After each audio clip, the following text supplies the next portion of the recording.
Manhattan and Bryant Park at the great fashion show showcasing of the students of Chuck Collins. Can you please tell us more of the background? Hi, my name is Chuck Collins. I'm an educator, an artist, a designer. I've shown my collection at New York Fashion Week, London Fashion Week, and some other fashion weeks around the world. Today I'm excited because I'm sharing my stage with emerging designers. And today is a dual event. I'm releasing my 2026 Spring-Summer collection called Eden Reimagine. At the same time, I'm working with students who I'm mentoring on that African Fashion Council at this event called African Pavilion, being sponsored and supported by PEC in Orlando, Florida. Their goal is to amplify and bring visibility to cultural heritage and the things of Eatonville.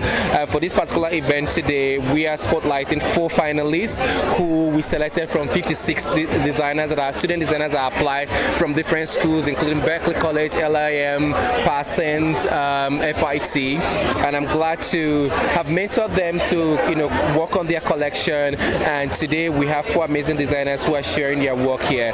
There's a lot of beautiful things about their work, who has cultural heritage, sustainability, and everything that is important in terms of our ecosystem today as artists and as designers. Yes. I see that they are all very diverse. What are the specific themes or topics of each of them? The theme for their collections is Eatonville, heritage of past, present, and future. And so they did their research about Eatonville, took important information, and utilized that to create pieces that has been inspired by that. These are one of the students here, Sheila. Sheila, can you tell us a little bit about your collection, please?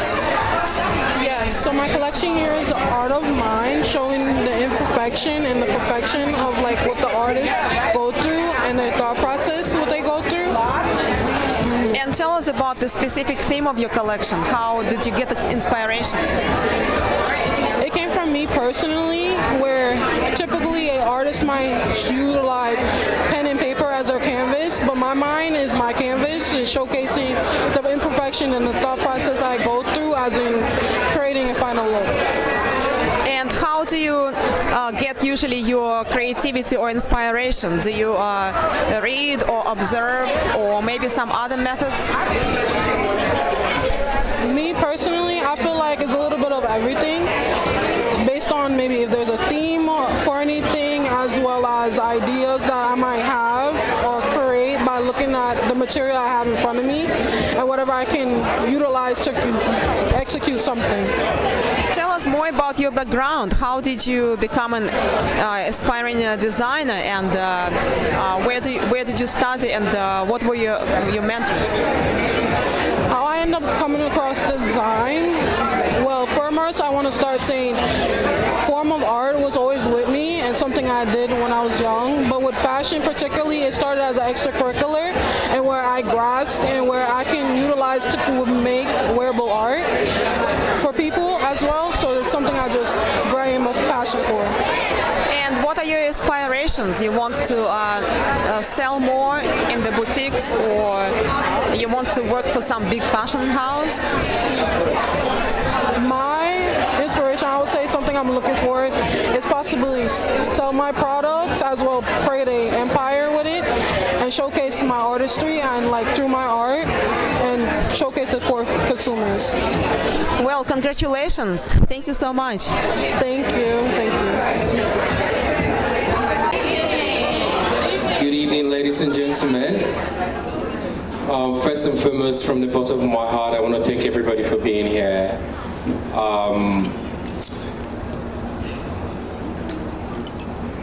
I'm trying not to be emotional tonight, but really, I'm grateful for familiar faces. I'm grateful for even people I didn't know, and in such a time where there's a lot going on in the country, there's a lot of uncertainty with humanity and everything that we stand for as humans. It's also beautiful to see people come together in the name of art. It's also beautiful to see people come together in the name of something that they care about. And I believe everybody here, or one person or the other, is here because they know me or they heard about me. So I'm really grateful. It means a lot to me that I have people who care about me and care about what I do. Secondly, I want to thank the amazing students here who have worked hard within the last 3 weeks to put this collection together, and calls back and forth. Some of them hate my voice and my critics, but again, I'm grateful for all of you here today. You guys made this happen. I usually say that without an artist, there's no art. And you guys are artists, and thank you for answering to the call. Thank you for working with me on this journey. And let me shut up and introduce our representative from Eatonville here to say a few words and also announce the winner for tonight.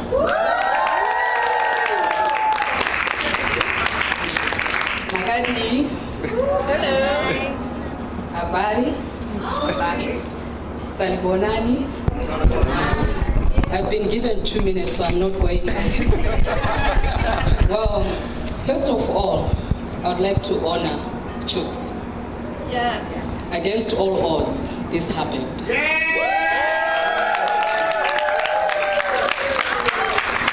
Chooks made history last year, bringing 7 designers out of Africa into New York for the New York Fashion Week. He is amazing. Thank you. I'd like to honor the amazing designers, the creatives, the ones who operate in the power of creativity. What I've seen today, I've never seen it. I've never seen it. So well done. You all had a beautiful story. Well done. And some of those pieces, if Sachs is here, please talk to them.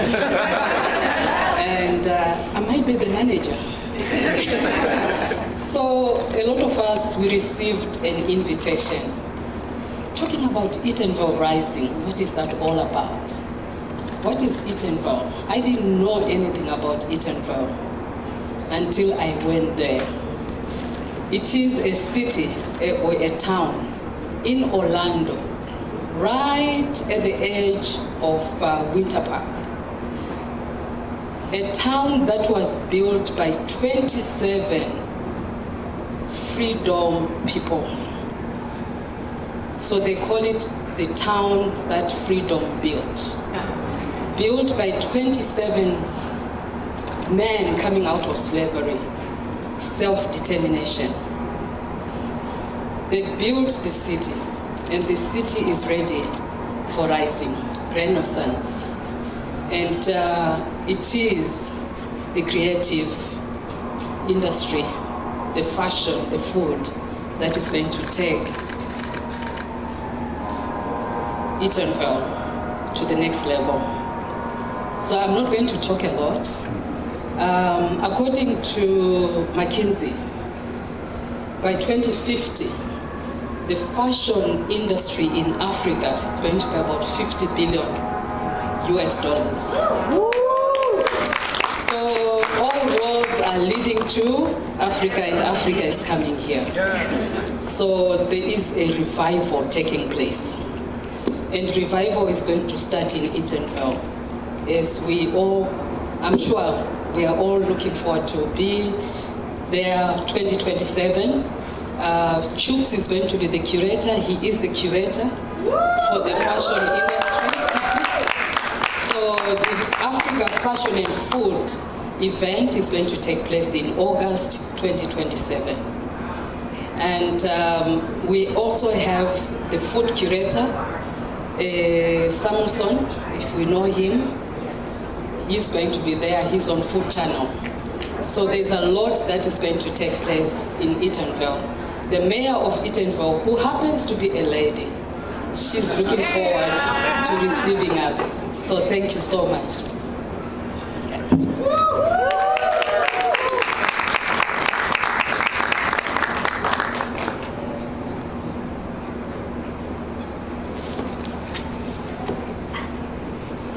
So I've been given the honor to announce the honorable winner. I believe you are all winners. Yes. I was talking to the lady from Berkeley, I can't recall, please forgive me. She's right there. Yeah, I said, I'm going to advocate for all the designers to be there. If it was my decision, we were all going to be there. But there are budgetary constraints. But I'm sure we'll make a plan. So I'm here to announce the winner. The winner.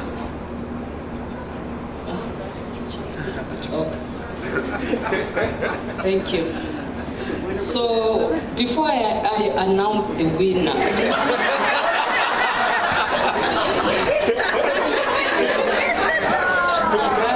it's good. It's okay. And we need it. Thank you so much. Where are the judges? Because I think it's important that they come here so that we can honor them.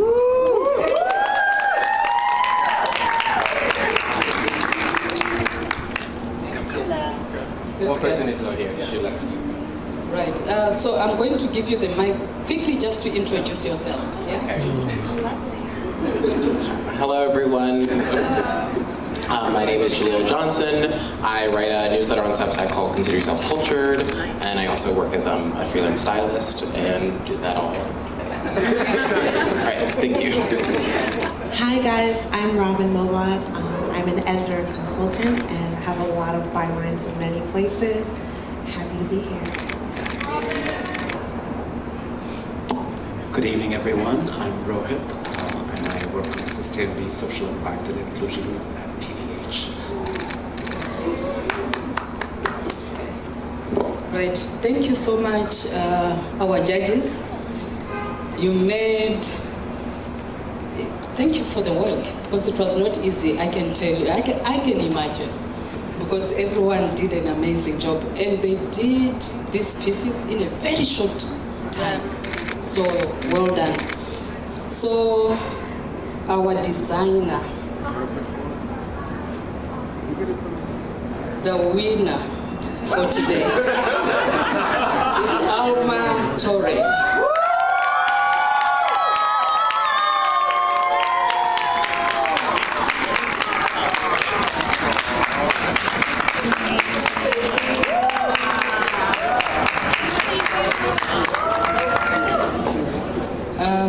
They all have beautiful stories. You're all winners, but she emerged, and next time, it will be you. So, well done. Wow. When I saw your piece, I said, what are those papers doing there? Until I heard the story. So the story was so compelling. Thank you very much. And well done for your creativity. So the winner is going to proceed to 2027. Wow. So she's going to be there with other designers coming out of Africa. And she's going to showcase her creativity. Well done again. And to Berkeley College, thank you for producing the best. Thank you. Okay, I'm going to hand over to, okay.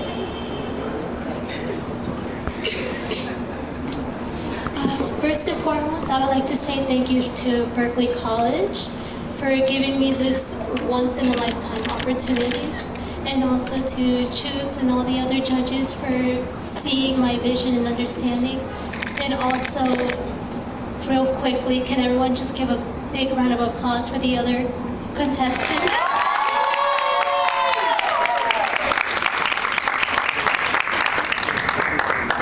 This will not be the last you see of their work.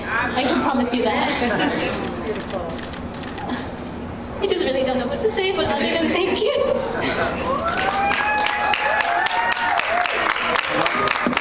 So this is how we do it in Africa.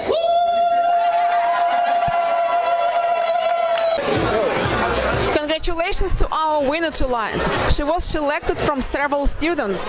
Please tell us your name and about your background and also about the inspiration. inspiration for the pieces that you have? Hello, my name is Alma Torres, and my main inspiration for this collection was the Harlem Renaissance and Zora Neale Hurston, the main key and leading figure of Eatonville, Florida. Wonderful. And tell us more about your background. Where do you study? And how do you learn about designing?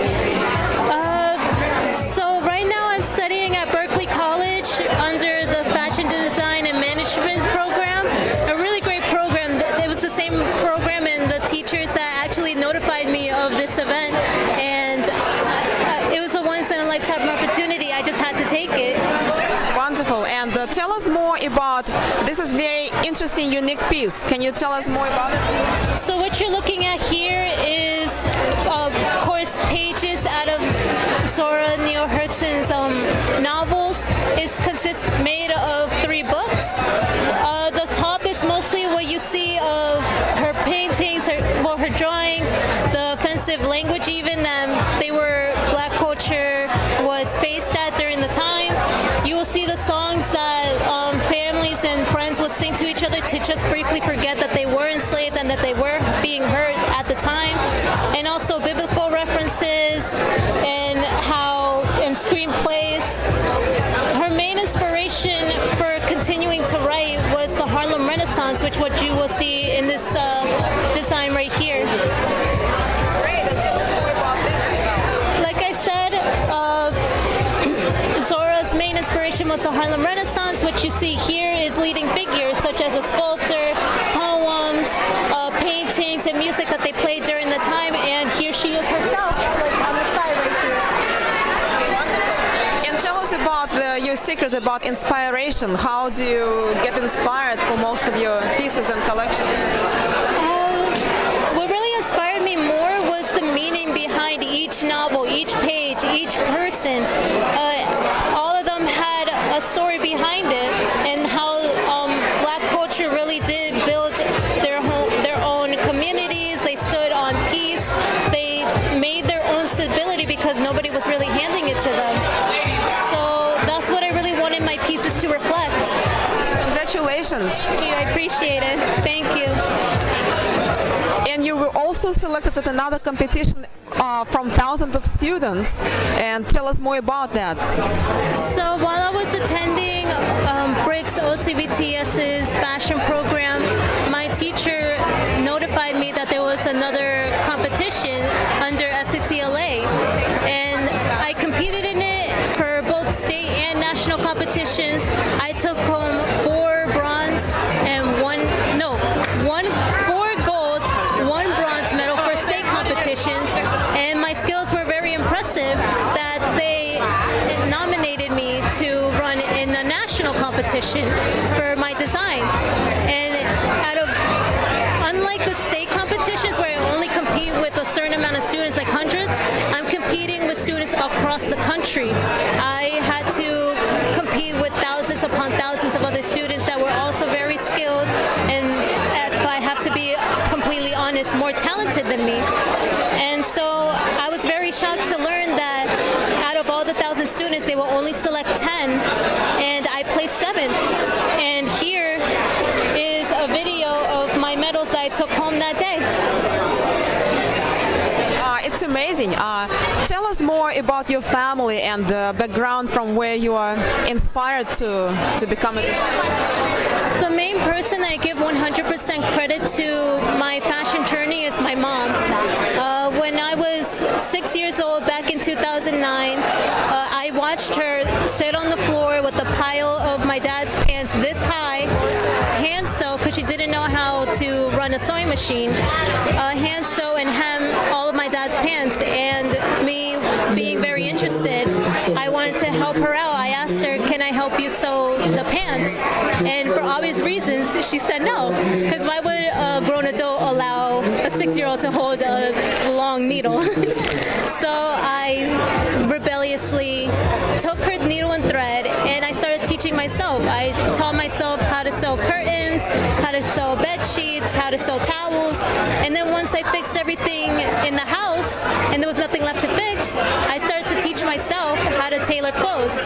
And then once I got my hands on clothes, I started to tailor other people's clothes, and then me wanting to, you know, how to say, me looking at their clothes, most of them didn't really have great fashion sense, so I'm like, I could do better than that. I could do better than what you're wearing. So that's what really got me interested in designing for other people. Because if I had to be completely honest, another reason is because my mom, she didn't know how to dress me. I was the most unfashionable kid ever. And did you make yourself more fashionable by your own clothes? Yes. I feel like as I started teaching myself more into fashion, I learned my own fashion sense. I got so many compliments about my style today. And the main takeaway for everything that I've done so far, my education, the opportunities, the real reward to me was my mom's pride. She was very proud of me and like me chasing, you know, my dreams. That's what she left her home country for. She came here to America for my and my siblings' better life, and I feel like I'm living up to that. I'm not letting her down. I'm not letting anyone down. Amazing story. Yeah. Congratulations again. Thank you. I appreciate it.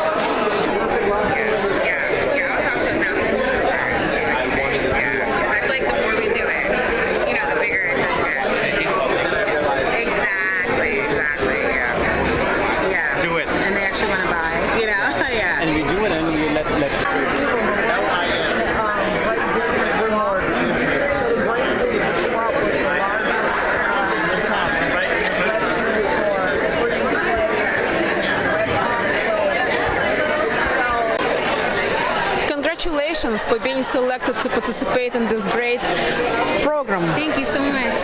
Tell us please more about yourself and inspiration for your collections. Sure. My name is Kiara Luis and I am an aspiring designer from Paterson, New Jersey. And my collection here, my collection is named Trey Vogue, and we represent the art of class and fashion. So a lot of different things, a lot of different aspects that you see in my collection represents all the history and also the present and also the future and what it is that we're moving toward and what it is that we can look forward to in the future. Wonderful. And tell us about your theme of this particular collection and what kind of inspiration do you get usually for your designs? So I love statement pieces. I am a big statement pieces because I like to make sure that I can carry my statements in each and every one of my outfits. So I wanted to make sure that I brought that into this collection as well. So each thing that you see here, it represents something different. Like the pattern represents it represents history actually, because it represents the different patterns that the slaves had to use in order to even escape to freedom. And I have a detachable collar over there with my denim piece. It represents the bottleneck. I have this fishnet jacket here, and it represents all the traps that we were given and that we were expected to stay down, but again, we rise and we use that as a way to help create our futures. So tell us about your future plans. You plan to work for some big fashion house or go in the field in other ways? Yes, I plan to go into the field of entrepreneurship only because I want to make sure that I am really dedicating my time to the children of fashion, those who are really into fashion as those youngsters. We have to pour into them. So in order for them to even know where they're going, somebody has to pour into them. So I feel it might as well be me. So I look forward to helping the kids in the future, whether it be with modeling, whether it be with designing, styling, anything fashion, they can come to me. Wonderful. And tell us more about the process of selection for this competition and about Chuck Collins program. Choose Collins program, wow. It is a very honor. It's much of an honor to even be in this place, in this space. I can't stress that enough. I was selected by Choose Collins months to even be a part of this process, and it went rather quickly, the process, and we were given about 2 weeks to create all these amazing designs. So every designer that you've seen tonight, we were all given about 2 weeks to create it. So you've seen some amazingness in this room tonight, so we're happy to have you guys here. And how did your background led you to become a designer? Was your family involved, or maybe from other ways?